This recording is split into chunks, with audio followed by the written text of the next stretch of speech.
kuti ameni Mungu akudalitseni koposa nthawi inonso ya madzulo amene tikhale tikuphunzira mawu a Mulungu motilimbikitsa kuti inu ndine tisasowe ngakhale mpang'ono pomwe. Ndicho linga chakuti pamene tauyamba ulendo wopita mu ufumu wa Mulungu, mu ufumu wa Mulungumo tilowamo koma ndi zisautso zambiri, chifukwa ulendo wathu sulingana ndi masiku amene tidawuyamba. Tili kufupi kwenikweni kuti timalize dongosolo la nthawi ya pansi pano, kuti munthu akalandire mphoto ya ntchito imene anagwira. Pamene tili kukhala ndi kuyendayenda m'dziko limeneli, chithunzithunzi tikhale nacho kuti ulendo wathu uli pafupi kuti tikalandire mphoto polingana ndi mmene inu ndine tidachitira. Tisamachese chophweka ukaja mmawa ndi kuyesa mwayi kuti silifika tsikulo tibasangalala ndi kuyendayenda. Inde okondedwa, ngakhale nkupusisika kotere, koma tsiku lina lipenga lidzalira, tsiku lina lipenga lilira ndithu, kuti munthu apite akapumule ngati kuli popumula, komanso akalandire mphoto ya choyipa chache ngati kuli kotheka kutero. Ine ngati mtumiki padzulo wano kwanga ndikufuna kuchenjeza kuti maso atseguke, tipitirire kuonabe patali. Ameni mpingo. Amene tinali limodzi dzulo mmawa, tinasiyanirana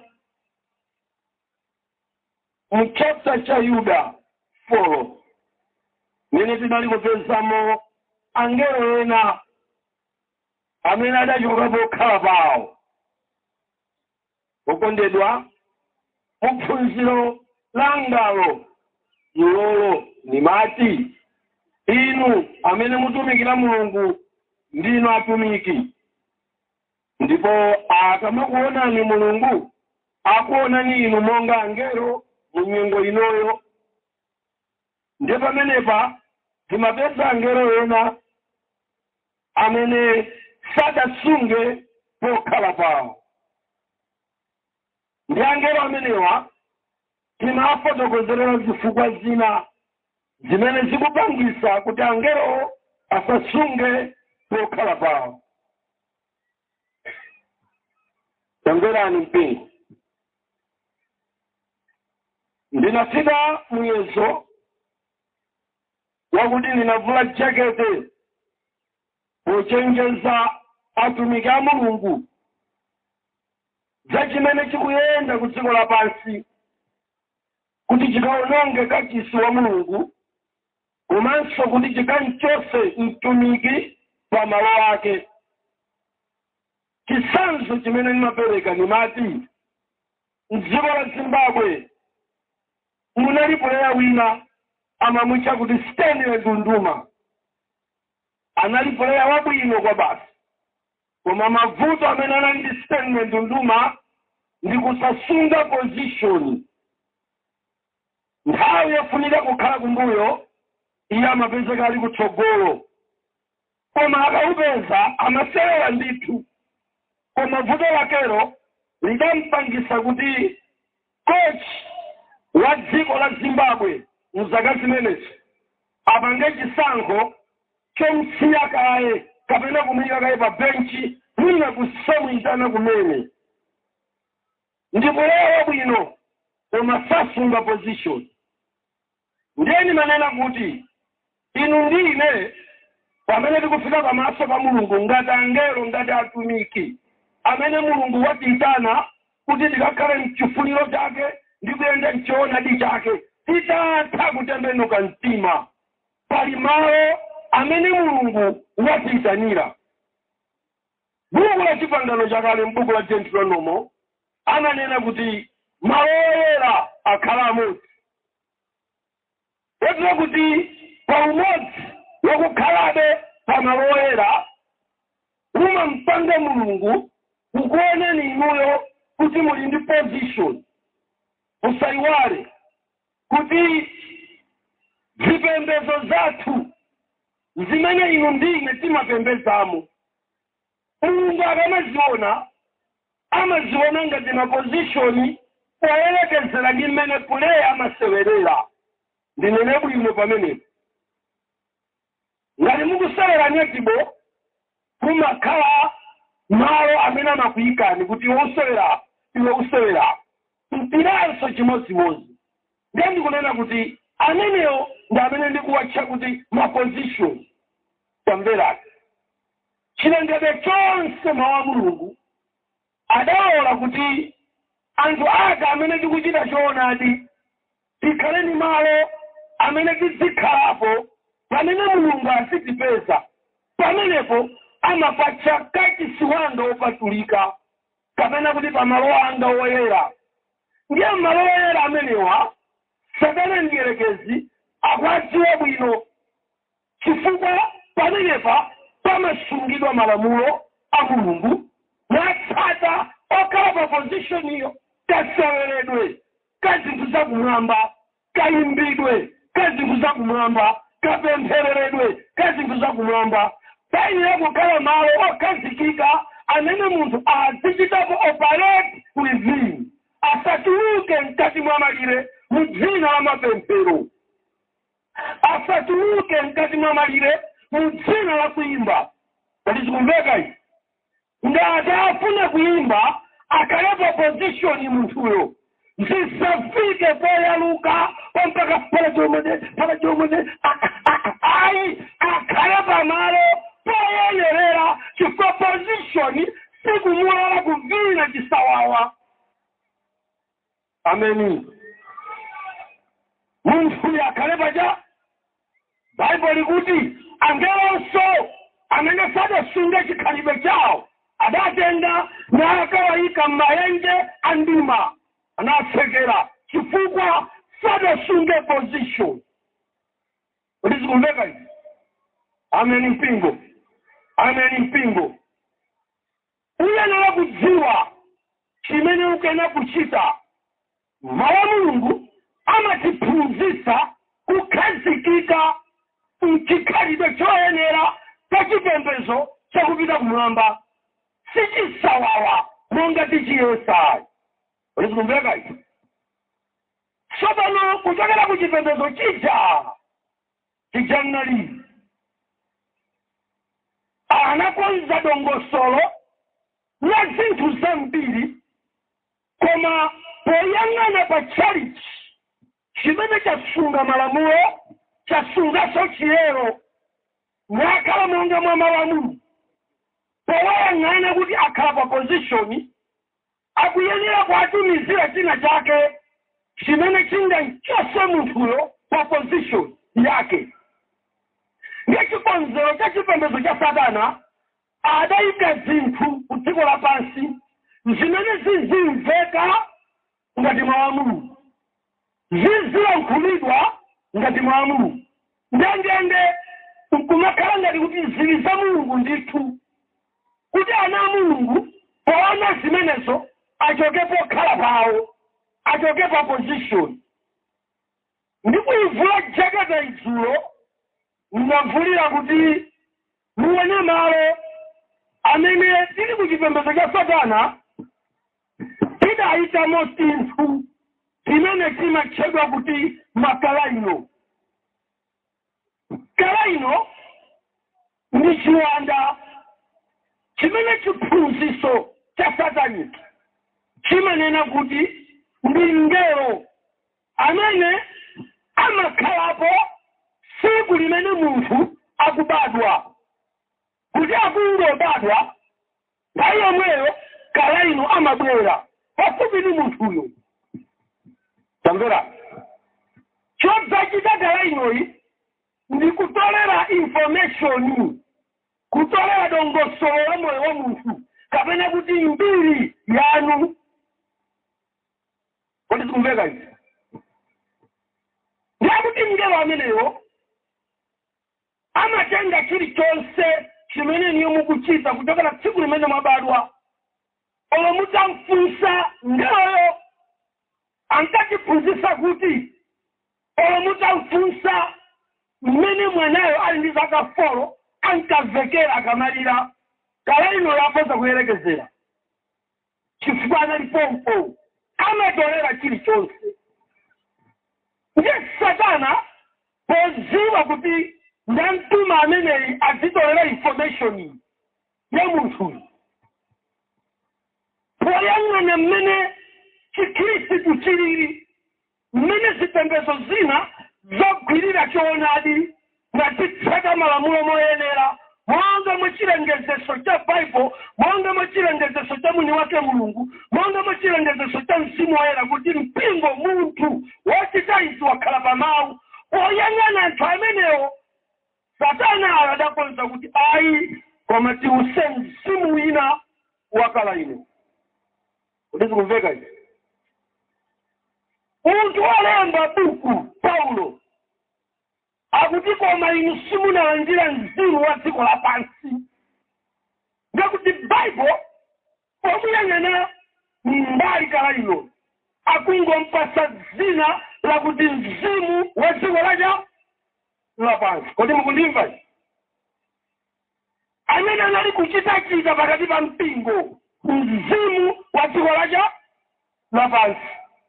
Amene zipembedzo za Satana akumutcha kuti kala ino ndi wamphamvu, ali ndi zochita zace, ndi wamasamu ace kote kuti ambiri akopeka. Madzulo ano ndimafuna inu mumvesese kuti mulitu ndi malo a Khristu.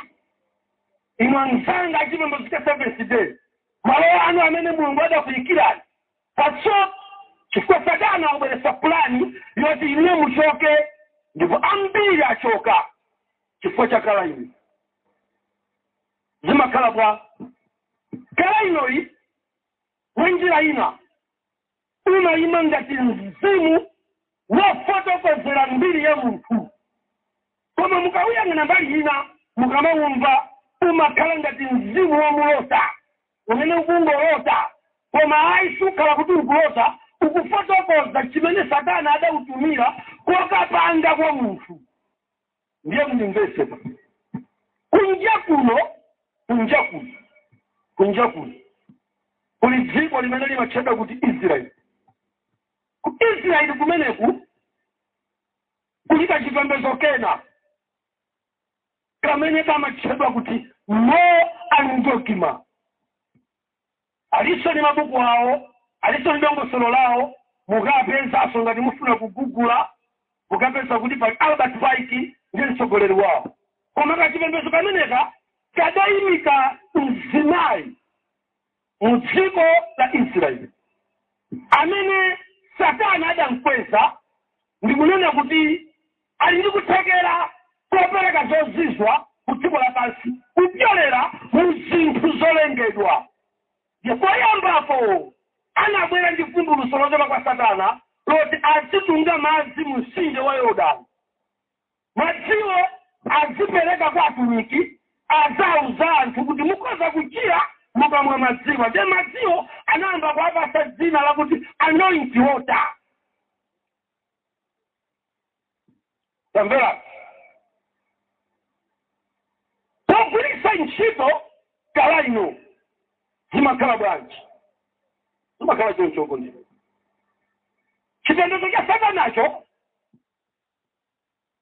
chidapanga transfer mzimu wa kala ino ndi kudzodza timiyala tochokera mu mtsinje wa Yorodani makamaka padera pamene panabatizidwa Yesu. Ndi anatolatola tija timiyala.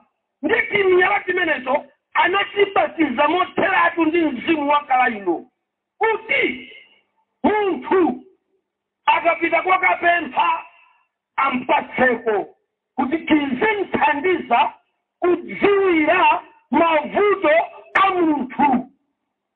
Kodi tili limodzi? Kodi tikumveka? Ameni mpingo. Ndiyo ife pogwirizana ndi moyo kimayi tinali ngati masatanic priest, ngati ansembe watenga ziphunziso za mkulu wosokonekera Albert Paikiyu ndi kutapirako chikhalidwe choyipa cha Satana choti tizidziwa mavuto a munthu. Ndiye ndinapereka dzanja langali ndikubola kuti zikumveka eti inu simuona kutaliko koma abala ali kuno wawo mukuona pamene kuti ndibo lotulukira uko kamwala ndi kunenako kanali apa pakatipa mwandimva eti kuti zikumveka makosana. Ameni. Awaona ndakula mpingo wanu sangalole kuti nzinama awaona zikumveka eti chabwi. Ntchito yakameneka ndi kala ino uja amakhala ndi inu yo uja otolera mbiri yanu ngati ndili ndikamwala kameneka ndiye kuti nimapita kukatsegula utumiki. Kuti mukundimva? Ndiye ine nimakakhala founder utumikiko mu dzina la profeti. Pamukunimvesa mpingo chimenechi ndi chinyengo chimene chagwetsa dziko lapansi. Inu mumvepa ndiye simakhala chonchi. Amayi kabwera njebwana ndiye simayi amabwera. Now kala ino ndayika apapayu akulandira information kuchokera kwa kala ino uja mumabadwa naye watolera information uja yainiyo uja pamukunimvesa kaya ndiye uja dzina lanu akulidziwa. Ine ndili ndi akaka ine ndayika apa chakuti profeti anayika uko kuti zikumveka mwani yangu otisiyacha kanali kunduyo kuti zikumveka kudzanja la manzere kwa amene adasambisa maliro akula amene ajanditsutse ngati adatendeneza kunsana adapeza kachiphera apa kowala kwambiri mpamene padalika la ino kumene muliko ku Nigeria mumpe kakumbeni mukakapeza kuti mudapanga imbamo kali chapo kala ino lidayika pati pamene ndiye mzimayi abwera kaya mzibambo abwera ine ndiye ndimanena kuti ndikuona inuyo dzina lanu ndinu John kwanu ndi ku Zambia. Tsopano chifukwa chakuti John ndine sindinakunanepo koma akutchula kwathu palo mweyo ndimayamba kuzizimuka ineyo amene akundiululani. True man of God. Kala ino akuhamba kukuuza ine kundiza hey ameneyu amayi yake anali wolumala. Mzimu wa Mulungu akundiuza kuti amayi yake anali wolumala. Iwo kuti true man of God. True man of God. Ndivompo mzimu wa Mulungu akundiuza kuti mwamuna wako ndi Edison. True man of God. Hey, tili limodzi. Tili ni nyumba mwanu. Ngawa nyumba mwanu.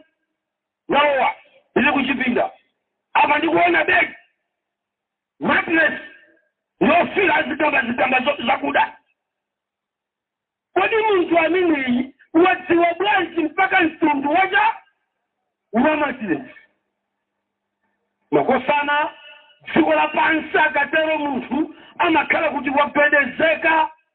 Koma cholinga chimene Satana akuchitira ichi kodi mukundimva ndikufuna kuchosa munthu pa position kumchosa paja pamalo ake. Bible likuti angelonso kodi zikumveka amene sadasunge pokhala pawo kutanthauza kuti mwana wa Mulungu akabadwa amayenera kukhala ndi pake pokhala pachalichi pake pamene amvere Mulungu amulankhule. Kodi zikumveka?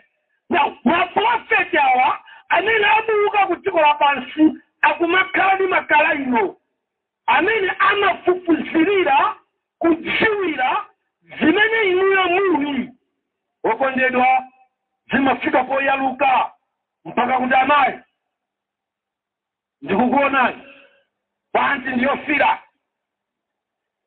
afupiti koti ndiyofiranso. Okondedwa mwazimva matelevishoni kuti profeti mpaka umachulesa mkati muntu wetu ndiye kuti watha kumbuye kukwayima unchinga chikwenda ili yonse agwa watheka mainga bambo tambera chimene Satana adapangira zimenezi ndikwachosana Mulungu pacha pamalo ndiachoka maadventist wachuluka ulendo kutsata amene akufotokozera zovuta zawo nanga ku 7 aliko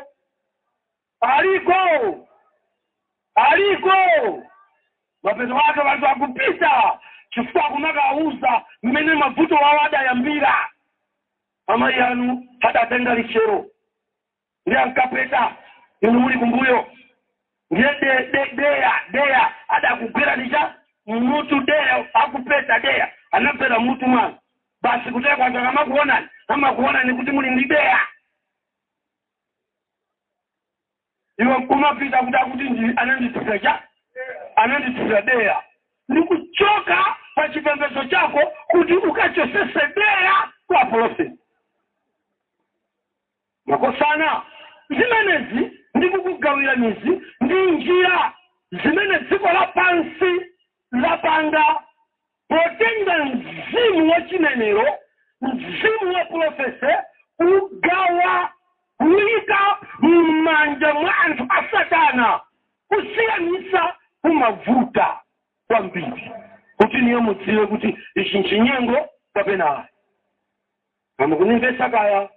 Koma lero ndikuwuzeni kuti masukulu amenewa akuwatcha kuti school of prophecy njaneneliwa akumapita mene mulilinu mukoza kulipira ulendo kaka mukwera ndege ku Ghana zilipo ziwiri ku Nigeria zilipo 4 ina yangobwera kumene February ya chaka chomwe chino pa Zambia hapa ilipo school of prophecy wakuti muli pamukosa kupita ndikukayamba kutenga ziwanda za kala ino pa Zambia popa ungobwera kuno china mpindi chitsata chati chichanucho chitsatsa pa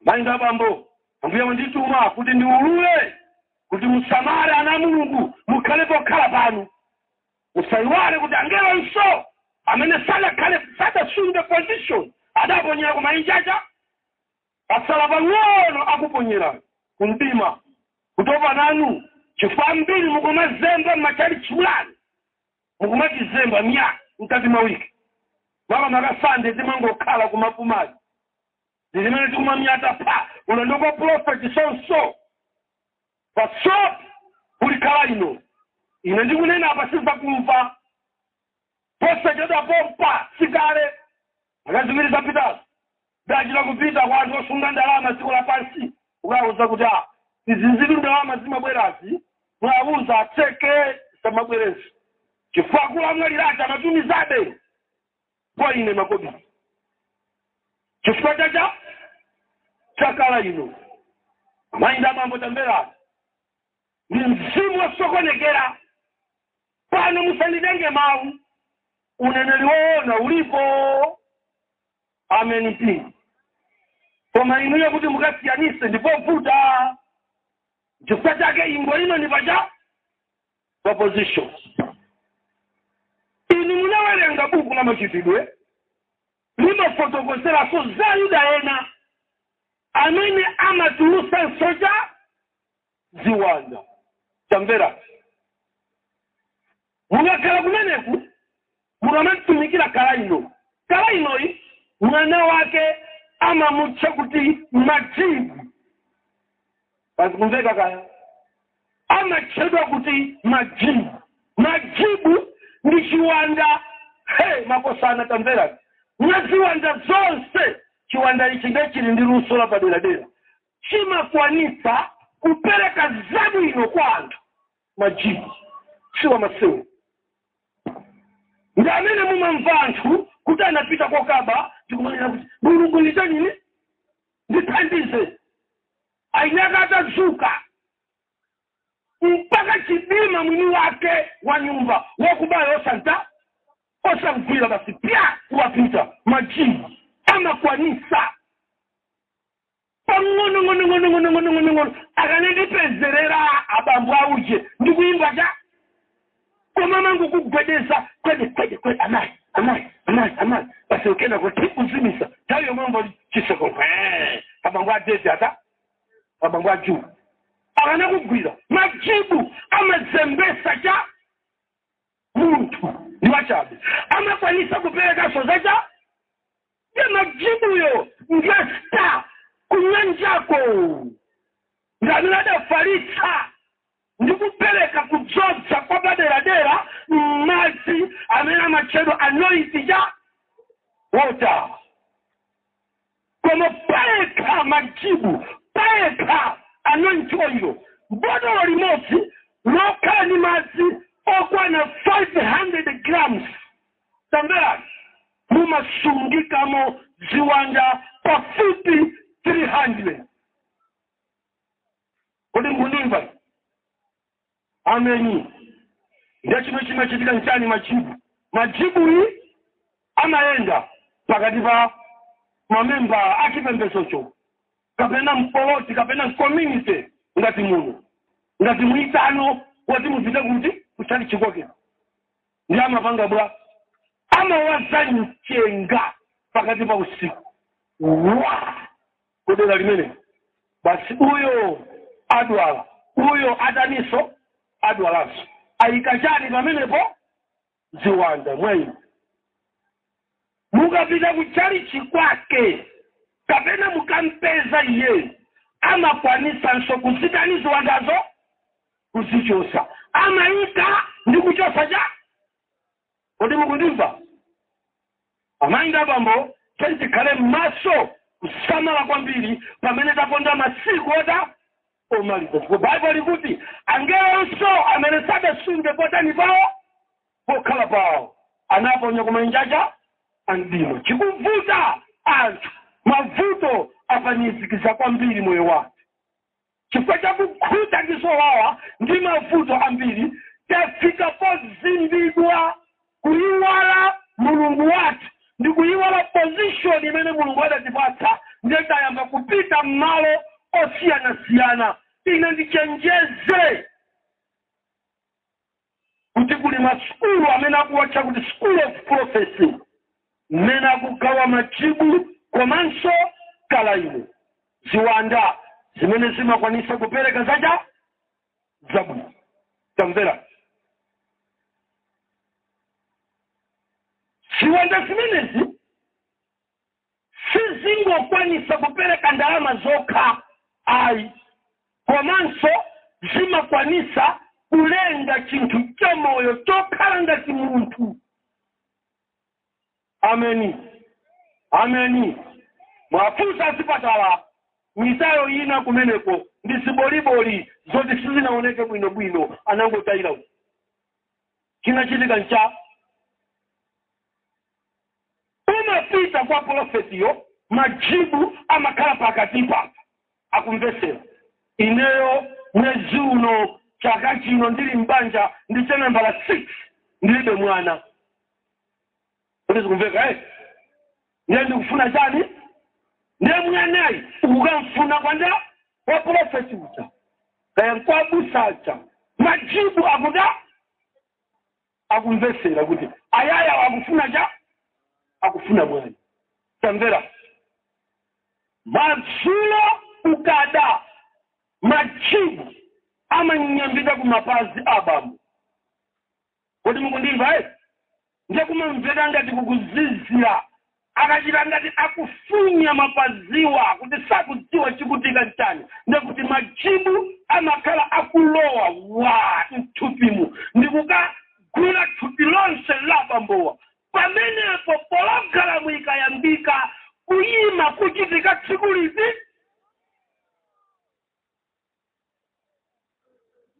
Ameni mpingo. Ameni mpingo. Amainda bambo zomvesa chisoni kuti ngakhale ndikamayenda zaka zino ndakumana nawo azimayi amenewo ndikukumana nawo ana amenewo akuvuta ena ali ndende ndi osausa si anthu obadwa chifukwa cha ziwalo imene ndi mbewu ya Satana ku dziko lapansi. Kodi zimveka? Ameni. Ameni. Kada alipo kanyamata kameneko muzaka zanga ndikuphunzira sukulu ili standard 2 sinimaliwala makosana mwana amene amati kuyamba akulu ngati amenewa a standard 8 kuyambana nawo ndi amakagwira pamwanako koma anyamata amaponda mmene munda menyere mwana sazalira sazatunga magazi mpaka pamene mdala wa Satani mpamene ndazadziwira kuti oho inali mbewu ya Satana. Mmene mwanzuzulira muja mmene mukumenyera muja sakumva bwa ukuona bwa kangoti gwa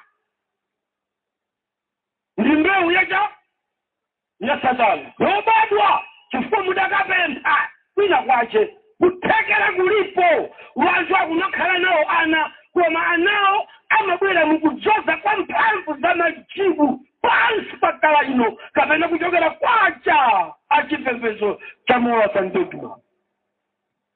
Ngosana imene ndi njira imene Satana akuchita ku dziko lapansi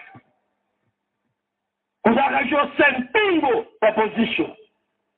Kodi mukundimva? Tili limodzi kwa mpingo. Amayi abambo ine ndikusimikizireni kulikonse kumene mukundimva nthawi yakwana yakuti mubwerere kwa Mulungu ndi kuganiza konse mwa chidzalo cha Mzimu Woyera. Akutuyikireni ndi kukuthandizani chifukwa nthawi sili pabwino. Satana akuchita chotheka kuti munthu ansokoneze achoke pa malo ake asakhalenso opembedza nda Mulungu.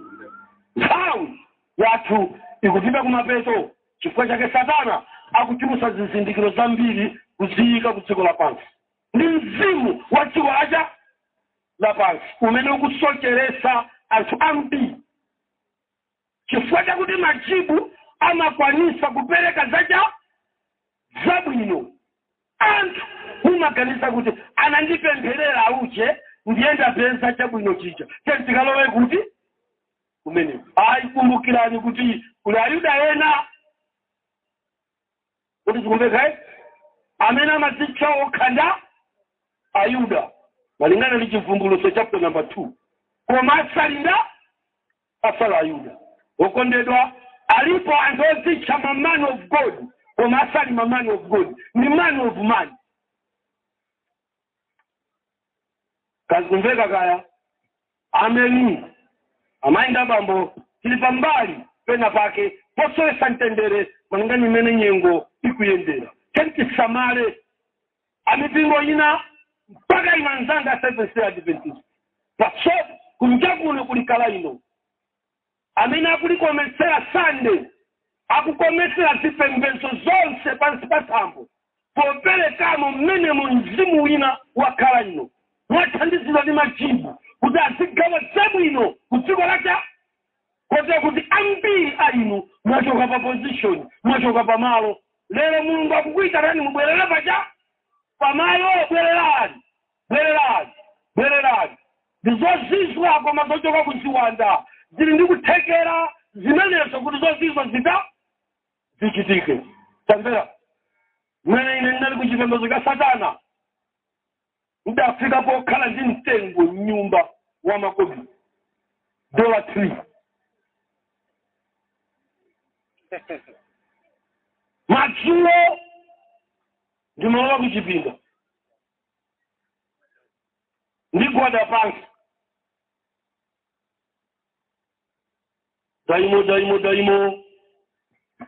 daimo kuitanezo wazatu daimo ndakabwera daimo sanabwera koma pakhale fungo la ndalama zimachita kumveka ndalama za nyuwani zinaenda kulowa nyumbamo kumveka fungo kuti katikati la kubanki chipinda chonse madamu amachita kusanga kumene ali kwati koma mmawa kuti kudyecha zikulowa kumveka fungo la madolo ndiye umatuluka mtengo umenewu mukamphika kamene tidali nako nyumba basi pa dola 3 basi kwede okondedwa zikamba kulakatika pakala bene zayambira pakala chipindacho mpaka umumu anko mumu ndalama basi ndilekezere pati pamenepo basi achina dola basi ata daimo apita kuyamba kupakira cha ipo ziwanda zimachita zozizwa mpingo musathamangire zodabwisa za masiku omaliza titikalepa chipembedzo chomwechi ndikudikira mulungu ulemerero wathu uli mtsogolo tikunena Yesu akadzabwera ndi pamene tikakhala m'misewu ya golide osati golide wolerayi wolewana yetu gahena pasopo amayinda pampo khulupirirani mulungu alipo anzanu akupezana koma kuchoka kuziwanda magalimo alipo akugula koma ndalama zochoka kuja kuziwanda tapanga ni business tapira ni ntchito ndikudikira zimene mulungu akukupasanizo musafune kuonjezera kuti zikumveka kuti sadabwerepo munthu kuno wamasenga wamakuuza ndikuti bweresani 100 kwacha ikhala 1 million sakuyenda mulimbimu makosana ili mmasiku oda osiriza tentisamale chifukwa zimenezi ndi zimene zikuchitika ku dziko lapansi ameni mpingo kuti mukundimva mulipompo mwatopa mudakali pomwepo ambuye akuthandizeni tamvera ndikupita kuchigawo china mbuku la Ezekiel chapter number 8 mpaka chapter number 9 tamvera ni mpingo mukamaka werenga mchapter chimenechi Zakaria ndikuti Zakaria Ezekiel akuonesa masoja matomvenya kuti zikumveka iyeyi akutengedwa ndi mulungu mzimu kukamulowesa mchikachisi ndi adalowa mkachisimu adantenga ndi kumpitisa chipinda china kuchipinda kumeneko adayamba kukaona zifanizo zosiyana za kudziko lapansi amen kodina mkundimva zimene makaona Ezekiel kumeneku zinali zinthu zakuti ampase kumuzindikirisa msogolo mwa nthawi kuti kudzauka zipembedzo za mafano ndi mchitidwe wa mafano umene anthu azidzangolondola koma asakudziwa kumene akupita amen nthawi yanga ndilibe yatha kuti ndifotokoze dite nafunika ndiyambire kumusi mene ndayambiramu buna 10-15 minutes to 20 minutes kuti mumve koma kumene ndimafuna kupita ndikumamasi amen mpingo kuti zikumveka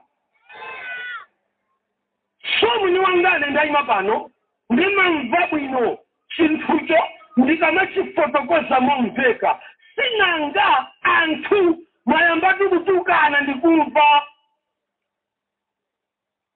zimene mukudalisika nazozi anzanu momuno sakudalisika ndiyamba kutusa mwano ndipo funa kuthesa mwano ndimafuna ndizikhala ndikatirata statement koma nthawi sikumalola amen mpingo Ndi joe ndingofika kuma masikiko. Ameni mpingo. Kodi masiki masiki poyamba ndi chipembedzo cha Halloween. Kwa Amerika kuli chipembedzo chimene chimatchedwa kuti Halloween. Kodi kuti masiki sikuonekera kuchoka pa COVID-19. Ai. Ine ndinaipeza mene nimejoina chipembedzo cha Satana ndakhalamo 17 years masikiri mudi momwemo. Inayamba kale osatilewa. Kodi mukundimva? Makosana ndimafuna kuti kodi mpingo udziwe chani za mamasiki. Kodi ntchito yake ncha kudziko lapansi. Kuphera fungo. Kusefera matenda. Kapena mchipembezo. Ngai wozitsata. Unanyamata nzanga asukuru. Mukakalakala nkaikena. Mungu panga makafoni panupo kuti Halloween. Kodi kumveka mupeza umboni wakuti kwa Amerika kuli chipembezo chachikulu kwambiri. Ndiye amenewa ndi amene amalimbikitsabe mpaka lero kudziko lapansi ngakhale kwawoko kuti membala wa chipembezo cha sataniki cha Halloween ayenera kumavala masiki kuja kukamwa. Ameni. Tambera. Ndi chipembezo cha chifanizo cha ngerekezi. Tambera. Chikhalidwe cha Satana ndi kushinga masiki ntchito yake ndi kusinthisa nkhope ioneka mtundu wina. Ndiye ntchito ya masiki. So Satana akamabwera kwa anthu kudziko lapansi ngakhale kulikonse kumene mumuone amavala nkhope ina amakhala ndi masiki. Masiki ntchito yake ndi kubisa chenichenicho kapena mumve bwino kutayisa tanthauzo la chinthu kuchosa identity yamu. Ndiyo cholinga cha masiki. Kuti ngati munthu avala masiki kusakubera nkuvula unena kuti kunabwera chigawenga cha Zambira osadziwa kuti nida. Ndiyo cholinga cha ndipo amenewa ndiye maonekedwe a Satana. Tambera. Kumene uli mfiti kuli konse kumene ukundimva pano babwera imene inali mfiti yaikulu.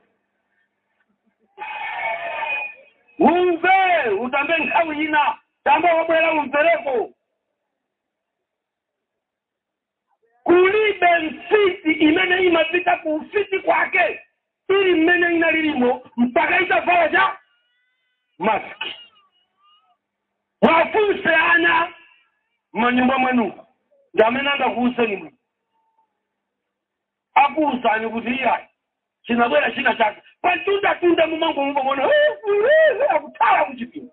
Chachitika ncha kunabwera chinthu chimakhala chinthu okhala iweyo olo ndikhale mmene ndikuonekerapo koma ndikamapita kwa mwana chifuna ndasintha nkhope ndikhala cha chinthu.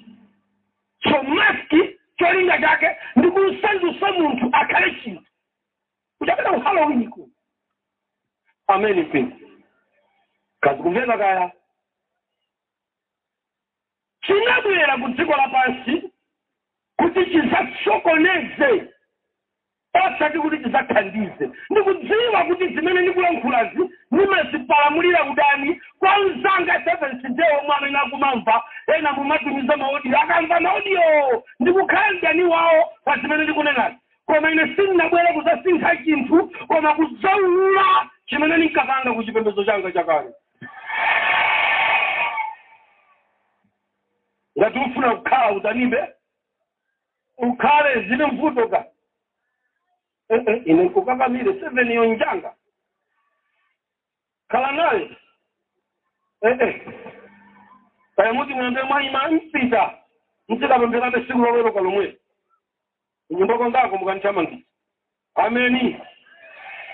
Tambera. Ndi chipembedzo cha mafano. koma mafano amenewa amatchedwa mafano ochititsa nsanje malingana ndi kulongosola kwa buku la Ezekiel. Amen. Tchimo lochititsa nsanje kapena kuti fano lochititsa nsanje limene buku la Ezekiel likulongosola mukamakawerengera limatanthauza kuti chinthu chimene anthu onse akuchilemekeza Mulungu chimenecho amachitcha fano lochititsa nsanje. Amukundimva? Amen. Kukabwera chinthu mdziko chimene sikinabwere ndi Mulungu ndi anthu onse akupanga chiti kapena kuti chikutenga ulemu wa Mulungu ndiye chimachedwa fano lochititsa ja mmene yabwerera COVID yatenga ulemu wanga wa Mulungu ndi fano lochititsa ja nsanje. Amen. 5 minutes ya salai 10 bitepa. Mask number 1 amachedwa kuti wika face mask. Azikuveka kaya. Mask number 2 amati village witch mask. Number 3 witchcraft face mask. Aizemo face mask. Azikuveka pin on face mask. Ameni. Tambera. Mask onse amena machida chosokedwa.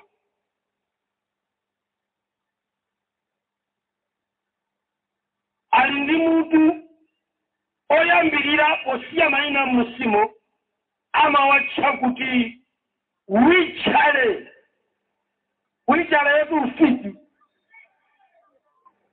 face mask. Makosana zimene ndikukuchulirani sindima inawa zili ni matanthauzo ake. Ameni. Koma anzanga akusukulu lero anzanga kufunzira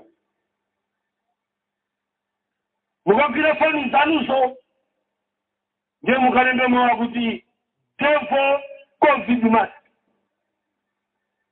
Musalephere mukapange ndithu mukaike mawa kuti devil COVID kapena devil mask COVID.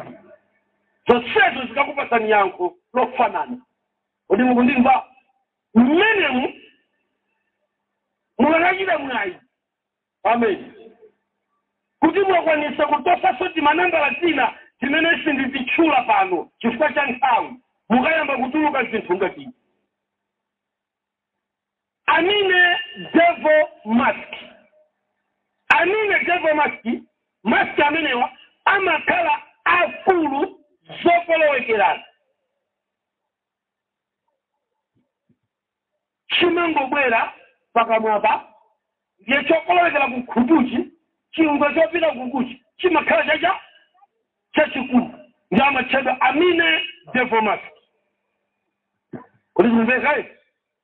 So kodi mayina ndikuperekawa tanthauzo lake ndizo linga zake ndi chani okondedwa anthu anga akuonongeka chifukwa cha kusadziwa.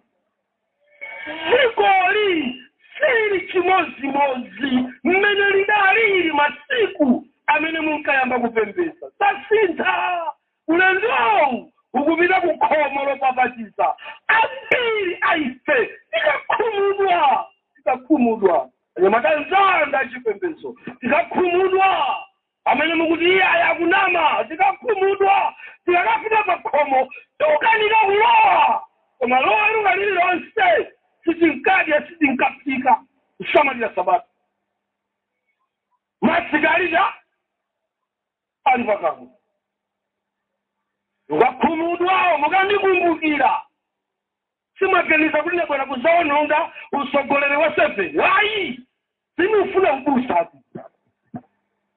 ina ndikuti nene chimene tinkachita dziko ilo ndi chimene chikuchitira ku dziko lapansi. Ameni. Ine sindinena za COVID pano ndikunena za maki kuti nchani Muli nacho weka ukamwa. Mwachidziwa. Ndi zipembedzo. Mukulemekeza Satana. Ndipo maskini yonse ili zina lache. Zina lo simukapeza labwino. Likuyamba nkutemelera Satana kumapeleka uko. Inuwe lino masapota. Achipembezo cha Satana kupyolela. Mumamasikia. Kaya ameni mukundimva inu. Ameni. Magosana. Ndimvereni ndingochula kwa awiri wokha. Ndabidwira ndi 5 minutes nthawi yenda kulekezera. Amen. Tambera. Pali maski awa. Amena mocha kuti demo mouth mask. Mukulu limeneli muli mamaski aja akuchipatala.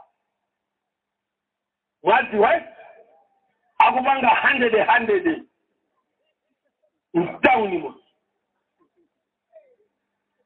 Devil mouth mask. Kadi mkundimba? Ndiye mamaski amene aja amachedwa kuti no mercy. Maski ndiyo ya kuchipatala ija. Imachedwa noja no mercy.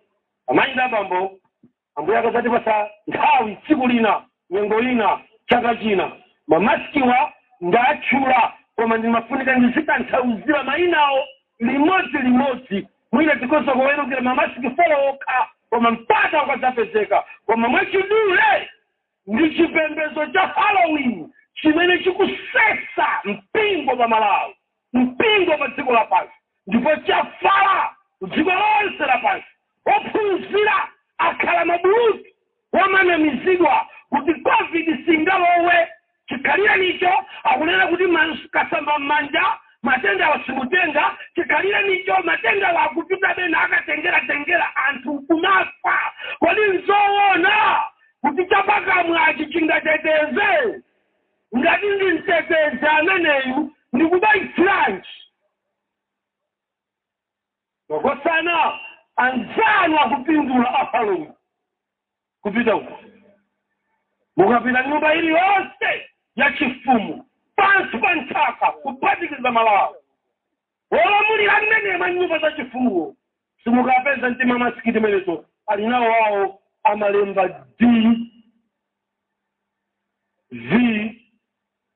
DVH kazi kumveka hiyo amainda bambo usango chiona chikuyendachi mchina chake chipembezo chapadera cha mafano ndipo chikutenga mbali pa mioyo yake ya uzimu chikuononganso dziko lapansi koma ndikudziwa kuti izizi ndikunena ndi ndani ndi bomu.